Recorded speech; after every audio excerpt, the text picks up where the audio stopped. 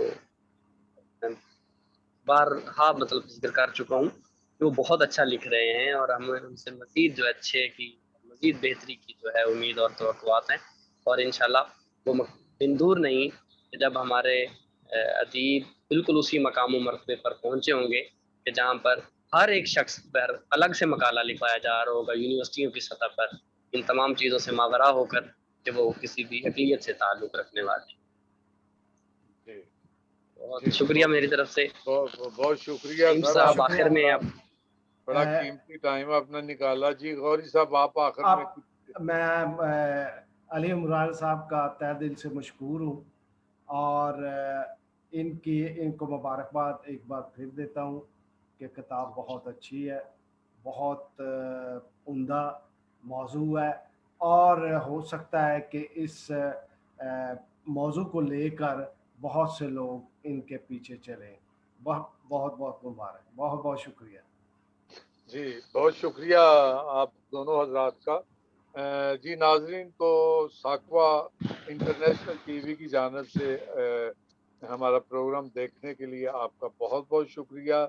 خوش رہیں، جہاں بھی رہیں، ہمارے لیے دعا کریں۔ بہت بہت شکریہ سر، خدا حافظ۔